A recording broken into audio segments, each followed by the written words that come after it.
Assalamualaikum warahmatullahi wabarakatuh. Kami mahasiswa dari Fakultas Perikanan Universitas Abulia Tama Aceh, angkatan 2014. Perkenalkan, saya Ardian Maulana, program studi budidaya perairan, dan rekan saya Yayan Pradinata, program studi budidaya perairan, dan saya Saifullah, program studi budidaya perairan, dan saya Ibnu Furkan, program studi budidaya perairan. Dan kami di sini akan melakukan observasi mengenai kondisi lingkungan perairan Sungai Cut atau dalam bahasa Acehnya Krung Cut yang tepat berada di lokasi Gampong Rumpit, Aceh Besar. Baik, langsung saja kita mulai. Teman-teman, saya di sini akan sedikit membahas mengenai Sungai Cut ini.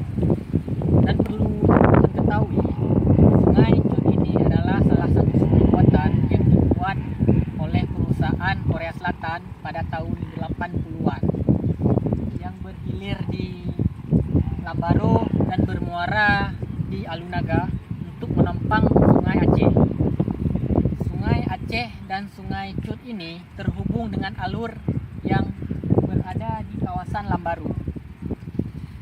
Dan kedua sungai ini juga menjadi saksi sejarah dari betapa dahsyatnya terjangan tsunami pada tahun 2004 silam, di mana tsunami tersebut telah meluluh lantakkan seluruh kota Banda Aceh dan sekitarnya.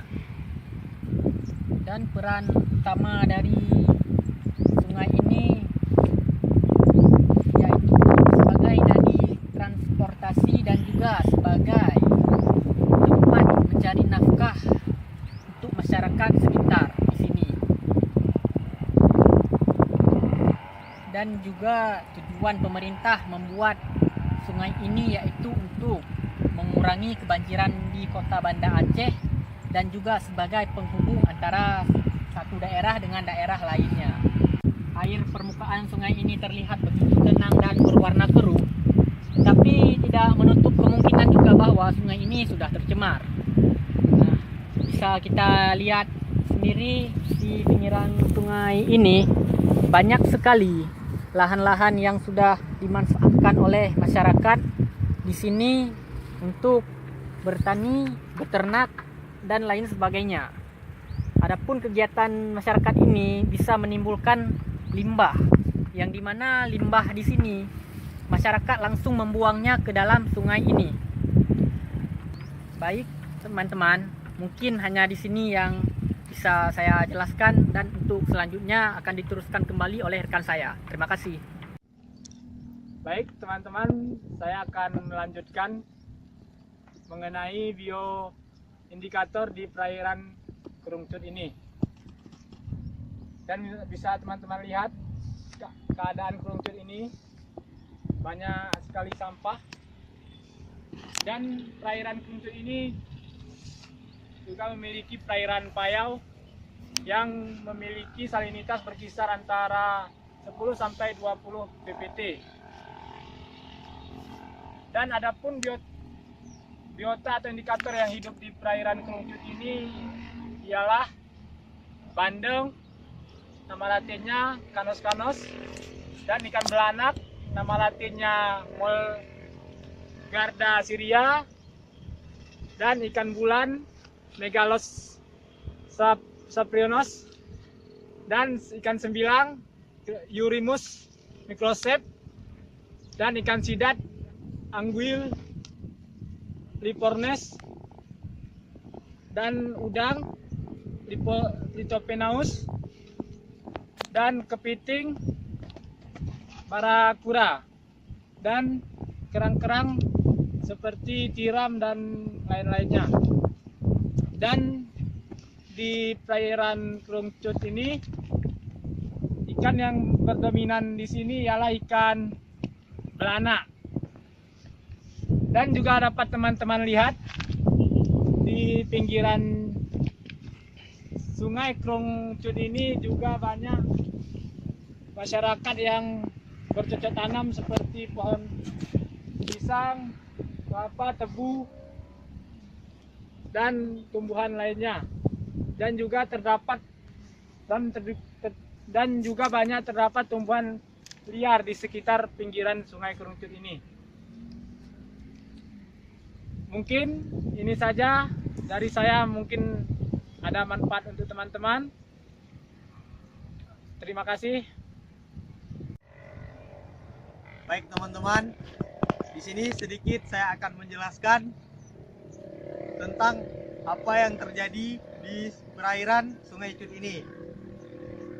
Seperti yang bisa teman-teman lihat sendiri, di sepanjang pinggiran Sungai Cut ini banyak sekali lahan yang digunakan oleh masyarakat sekitar untuk melakukan kegiatan atau aktivitas seperti berkebun dan berternak.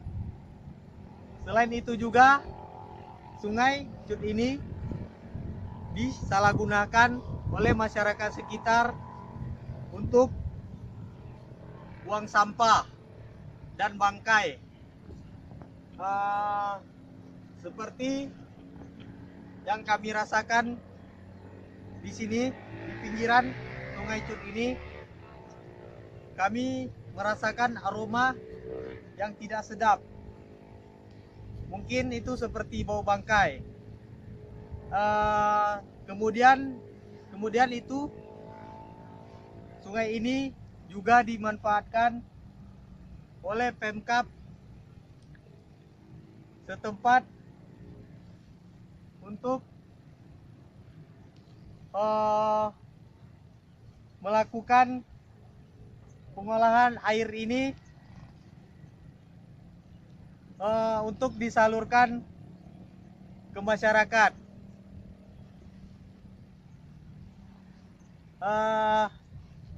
Mungkin hanya itu saja pembahasan dari saya. Lebih dan kurang terima kasih, dan akan dilanjutkan oleh teman saya. Baik teman-teman, saya akan melanjutkan kembali mengenai dampak dari sungai ini,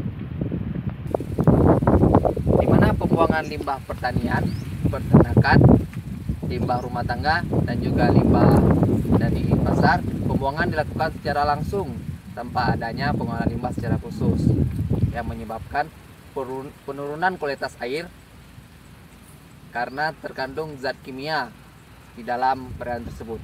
Adapun zat kimia yang terkandung di dalam perairan ini seperti NH3, BB, CD, dan fosfat yang mengakibatkan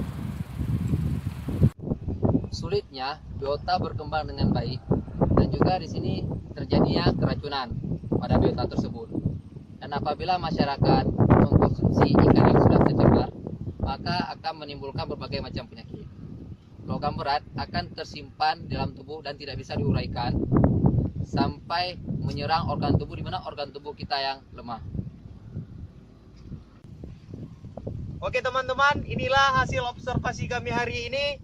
Semoga menjadi pelajaran buat kami berempat dan bermanfaat bagi teman-teman sekalian. Jangan lupa saksikan video-video kami selanjutnya. Sekian dari kami. Wassalamualaikum warahmatullahi wabarakatuh. Saturday morning, jumped out of bed and put on my best suit. Got in my car and raced like a jet all the way